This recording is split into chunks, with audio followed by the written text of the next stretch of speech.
আসসালামু আলাইকুম। প্রিয় দর্শক, অন্য মঞ্চের আলাপ চাইতায় আপনাদের সকলকে আমন্ত্রণ জানাচ্ছি। দেশের রাজনীতি এখন এক অস্থিরতার মধ্যে পড়েছে। বাইরে থেকে সবকিছু শান্ত মনে হলেও ভেতরে ভেতরে এক অজানা চাপা শব্দ শোনা যাচ্ছে। ক্ষমতার হাওয়া কি বদলাতে শুরু করেছে?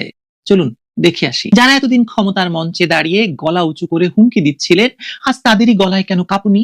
তারা কয়েক মাস আগেও আমরাই নতুন বাংলাদেশ বলে স্লোগান দিচ্ছিলেন, আর এখন বলছেন ভুল হয়েছে। এনসিপির আহ্বায়ক হঠাৎ ঘোষণা দিচ্ছেন অর্ধেক উপদেষ্টা তাদের বিশ্বাস করে ভুল করেছি, এমনকি প্রধান উপদেষ্টাকে বিশ্বাস করে নাকি ভুল করেছে। অন্যদিকে কেউ কেউ বলছেন ডক্টর ইউনূসকে বিশ্বাস করাটাই ছিল আমাদের সবচেয়ে বড় ভুল। সার্জিস নামের একজন অর্বাচিন্ত স্পষ্ট করে জানিয়ে দিয়েছিল যে মৃত্যু ছাড়া কারো নাকি সেফ এক্সিটও নাই। কোথায় সেফ এক্সিট নিবে? পৃথিবীতে সেফ এক্সিট নেওয়ার একটাই জায়গা, সেটা হচ্ছে মৃত্যু।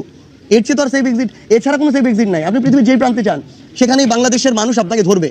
এই কথাগুলো শুনে অনেকেই ভেবে বসছেন যে হয়তো তাদের বিবেক জেগে উঠেছে, কিন্তু এটা কোনো আত্মসমালোচনা তো নয়, মনে হচ্ছে না। এটা পুরনো নাটকের মতো নতুন দৃশ্য হচ্ছে, যুদ্ধক্ষেত্রে মৃতদেহের পাশে মৃতের ভান করে পড়ে থাকা সৈনিকের মতো, যাতে প্রতিপক্ষ ভাবে ওরা শেষ, তারপর সুযোগ বুঝে পেছন থেকে গুলি করা যায়।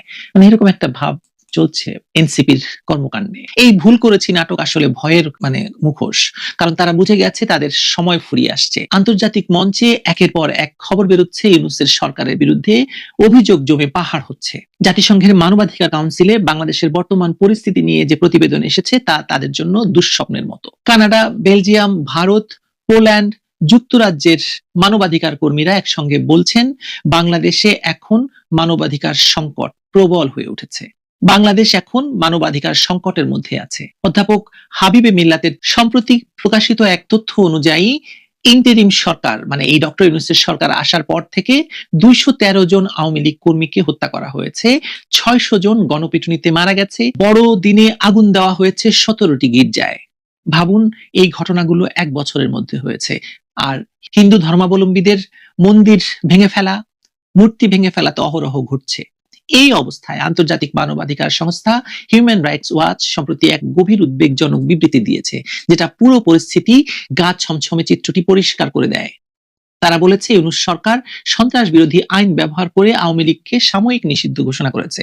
এমন একটি দল যা বাংলাদেশের স্বাধীনতা সংগ্রামের নেতৃত্ব দিয়েছিল, তাদের সভা সমাবেশ, প্রকাশনা, এমনকি অনলাইন বক্তব্য পর্যন্ত নিষিদ্ধ করা হয়েছে। হিউম্যান রাইটস ওয়াচের এশিয়া বিভাগের উপপরিচালক মীনাক্ষী গাঙ্গুলি এক স্পষ্ট বার্তায় বলেছেন, রাজনৈতিক প্রতিহিংসার নামে মানুষের মৌলিক অধিকার হরণ কখনোই মেনে নেওয়া যায় না। একথা তারা আগেও বলেছেন। এই HRW বা হিউম্যান রাইটস ওয়াচ তাদের বিবৃতিতে আরো জানিয়েছে যে কয়েক লাখ নেতাকর্মীকে গ্রেপ্তার করা হয়েছে এবং তাদের বিরুদ্ধে মিথ্যা মামলা দিয়ে জেলে পাঠানো হয়েছে। অনেকে চিকিৎসা পাচ্ছেন না, যা সরাসরি আন্তর্জাতিক মানবাধিকার আইনের লঙ্ঘন। একটি ঘটনার কথা বিশেষভাবে উল্লেখযোগ্য যে 28শে আগস্ট মঞ্চ 71-এর একটি শান্তিপূর্ণ আলোচনা সভা থেকে 16 জন বিশিষ্ট ব্যক্তিকে গ্রেপ্তার করা হয়, যারা মুক্তিযুদ্ধের পক্ষে ছিলেন, যারা কোনো সহিংসতার সঙ্গে যুক্ত ছিলেন বলে প্রমাণ নেই। তাদেরকেই সন্ত্রাস বিরোধী আইনে মামলা দিয়ে জেলে পাঠানো হয়েছে। এমনকি সাংবাদিক মঞ্জুরুল আজম পান্নাকে বুলেট প্রুফ ভেস্ট পরিয়ে আদালতে হাজির করা হয়। এটি এই সরকারের দমন নীতির ভয়াবহ রূপ তুলে ধরে।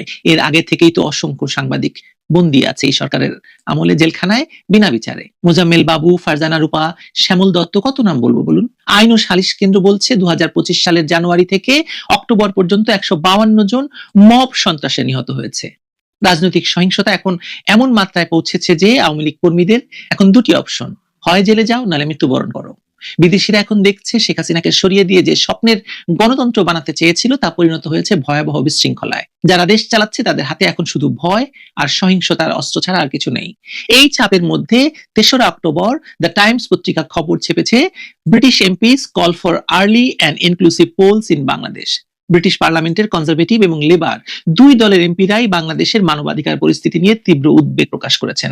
আর সবচেয়ে বড় আঘাত এসেছে আমেরিকা থেকে।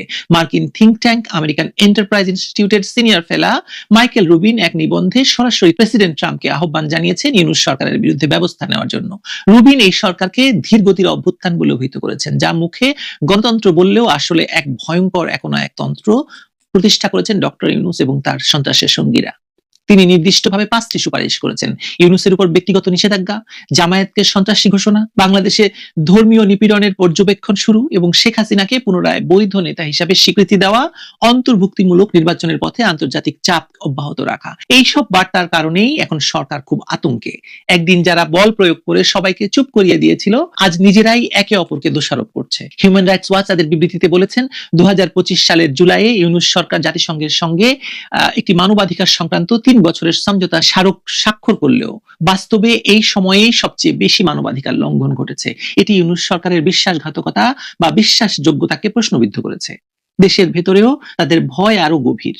তারা জানে আওয়ামী লীগের কর্মীরা দমে যায়নি, আওয়ামী লীগের মিছিল বেরোতো, সেই মিছিলকেও বন্ধ করে দিয়েছে বলে স্বরাষ্ট্র উপদেষ্টা নিজে স্বীকার করেছেন। তিনি খুব দম্ভ করে বলেছেন এখন আওয়ামী লীগের মিছিল বন্ধ হয়ে গেছে। কারণ কি, আওয়ামী লীগের মিছিল থেকে লোক ধরিয়ে দিতে পারলে, থানাগুলোকে অঘোষিত নির্দেশ দেওয়া হয়েছে, এদেরকে ধরিয়ে দিতে পারলে পুরস্কার আছে। তৃণমূলের মানুষের ঘৃণা আর ক্ষোভ এখন ক্রমেই সংগঠিত হচ্ছে।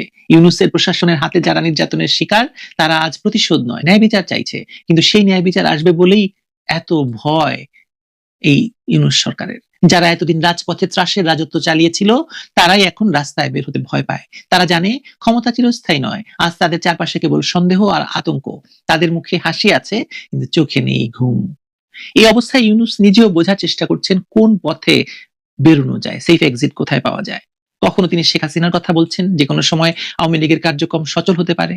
আবার কখনো নিজের উপদেষ্টাদের দোষ দিচ্ছেন, যেন দায় একা তার না হয়। কিন্তু তিনি জানেন আন্তর্জাতিক মহলে এখন তার নাম মানেই বিতর্ক, তার সরকার মানেই সহিংসতা আর মানবাধিকার লঙ্ঘন। অনেকে হয়তো মনে করছেন শান্তিতে নোবেল পুরস্কার দেওয়াটাও হয়তো ভুল ছিল। বাংলাদেশের মানুষ এখন বুঝে ফেলেছে যে সরকার ভয় দেখিয়ে টিকে আছে, তাদের পতন অনিবার্য। হাওয়াটা নরম ভাবে বদলাচ্ছে না, খুব দ্রুত বদলাচ্ছে। ইউনূস তার সঙ্গীরা সেটা টের পাচ্ছে বলেই তারা এত ব্যস্ত নিজেরাই নিজেদের বিরুদ্ধে সাক্ষ্য দিতে। রাজনীতিতে যখন ক্ষমতার পালা বদলাতে থাকে, প্রথমে তারা ভয় পায়, কিন্তু ভয় পায় কারা? অত্যাচারিতরা ভয় পায় না, ভয় পায় যারা অত্যাচার করেছে তারা। আজ সেই ভয়টাই চারপাশে স্পষ্টভাবে দেখা যাচ্ছে। ইউনূস এবং তার এই সন্ত্রাসের সহচররা জানে তাদের সময়টা শেষের দিকে, ক্ষমতার হাওয়া ঘুরে যাচ্ছে। এখন তারা চেষ্টা করছে ইতিহাসের আদালতে কিছুটা সহানুভূতি কেনার জন্য। কিন্তু ইতিহাস কখনো তো দয়াশীল নয়। বলুন, ইতিহাস দয়াশীল? ইতিহাস ইউনূসকে ক্ষমা করবে? ইতিহাস মঈনুদ্দিন ফখরুদ্দিনকে ক্ষমা করেছিল, ইতিহাস জিয়াউর রহমানকে ক্ষমা করেছে, ইতিহাস এরশাদকে ক্ষমা করেছে, ইতিহাস বেগম জিয়াকে ক্ষমা করেছে। ইতিহাস তো শেখ হাসিনাকে ক্ষমা করছে না।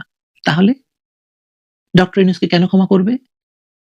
একটি সাজানো গোছানো বাংলাদেশকে যে এলোমেলো করে দিয়েছে, তাকে কেন ক্ষমা করবে বাংলাদেশের মানুষ? আপনি করবেন? আমার তো মনে হয় না। ভালো থাকুন।